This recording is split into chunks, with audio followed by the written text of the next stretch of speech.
The online marketplace. Welcome back to this InvestNI tutorial on e-commerce. In this video, we'll look at online marketplaces and consider some common ways to get your product or service in front of your customers. When it comes to selling online, the easiest places to get started are marketplaces such as Amazon and eBay. Setting up your online shop on either platform is straightforward and does not require high upfront costs or technical expertise. You will, however, need some key business information to hand, such as your personal identification documents, like a passport or driver's license, business bank account details, tax details, and your company registration information, if applicable. It can take time to build up sales on an online marketplace. You may need to persevere for several months before knowing if selling online is a successful endeavour for your business. Customer service is a key requirement on both platforms, and you will need to understand the individual marketplace rules for providing it. Amazon and eBay operate in slightly different ways. Let's look at Amazon first. Selling on Amazon. Amazon is an enormous marketplace, and your offering may already exist in the online catalogue. If so, you may be able to list against it without creating a new listing. If your products are not currently for sale on Amazon, you will need to create one in the catalogue. This will require key information such as a product description, product images, and barcode information. Amazon will charge you a percentage of each sale, and this rate will vary depending on the category.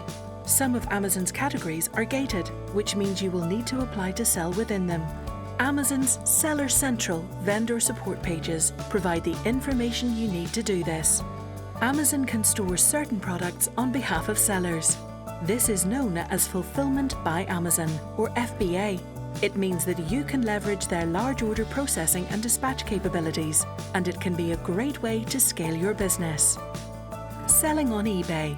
The process for selling on eBay is slightly different. New sellers face restrictions on the number of products they can sell until they build up a trusted reputation based on their sales performance.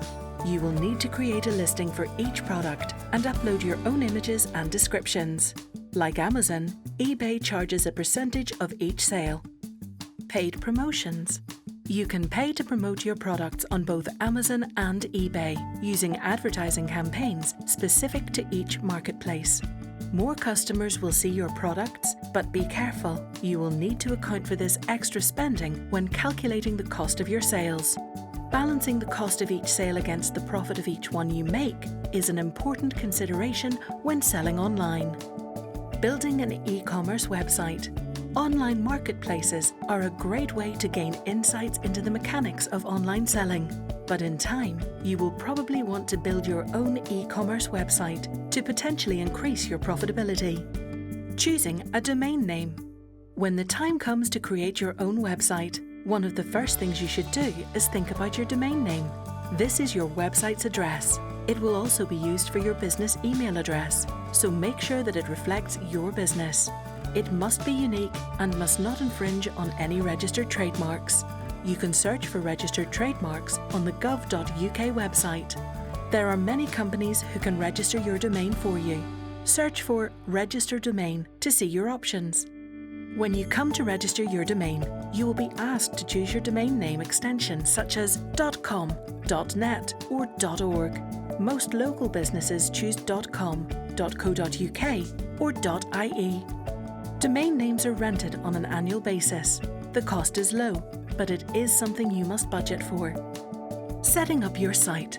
The next step is to build your e-commerce site.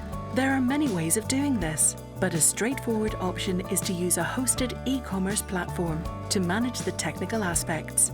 Popular choices include Shopify, EKM PowerShop, and BigCommerce. Each has great features and provide the ability to scale up as your business grows. They allow you to plug in your domain name and start selling quickly. Running costs will vary depending on your setup and volume of transactions, and there may be an additional cost if you choose to purchase a website template or theme. Hiring a developer.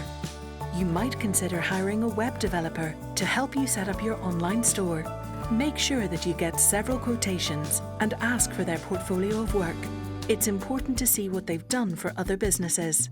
They should have specific expertise in working with e-commerce platforms and integrating them with other systems. Costs for these services vary, but it's important not to overspend on setting up your website. The priority is to ensure that it's on a good quality platform that can scale up as your business grows. Using a specialist developer will allow you to choose from an even wider range of potential e-commerce platforms, including Magento, WooCommerce, and PrestaShop. Processing payments. You will need to investigate a combination of payment processors that allow you to take credit and debit card payments. Amazon and eBay use their own payment processors, but you will probably need several solutions. This is because customers in different parts of the world have different payment preferences. Common providers include PayPal, Stripe, SagePay, and WorldPay. All essentially do the same thing: process credit and debit card payments and deposit them in your business bank account. Each one offers different rates. Try to anticipate which types of transactions you will be doing to help you choose the best one. Shipping. Shipping is a big consideration for e-commerce. When you are starting out and sales are low, it may not be practical to sign a contract with a courier. There are plenty of other options available for booking small batches of parcels without a contract, including MyHermes, ParcelMonkey, or Parcel Hero. Royal Mail is a good option for small parcels and padded envelopes. These providers will allow you to upload orders and automatically create shipping labels. This can be a real time saver if you are shipping many parcels each day. Once you have a better understanding of your shipping volumes, you will be in a better position to negotiate a contract with a courier. Selling internationally. You may want to sell internationally. This requires some extra considerations, such as setting up appropriate courier services, researching international tax implications, and looking at translation costs. Marketplaces such as Amazon, eBay, and others will help you access these new markets and automate many of the common functions, such as paying duties in advance or storing stock in a particular country to improve dispatch and shipping times. Automation. Software can help you grow your business by speeding up repetitive and time-consuming tasks. You may need to consider implementing multi-channel management software. This will help manage your stock across a number of online sales channels. It allows orders to be processed together without logging into several different platforms and prevents overselling stock. It can link into your chosen couriers, automatically print labels, and provide picking and packing information to help with dispatch. Tracking information for shipping can be automatically sent to each online sales channel, and customer inquiries can be collated into a central place for easy follow-up. Costs for this kind of software will vary, depending on the size of your business and the sales you generate. Selling online is a great way to get your products in front of a much broader potential customer base. With careful planning and an eye to costs, it is possible to sell in volume both locally and internationally. In the next video, we'll look at boosting online sales with digital marketing. See you there.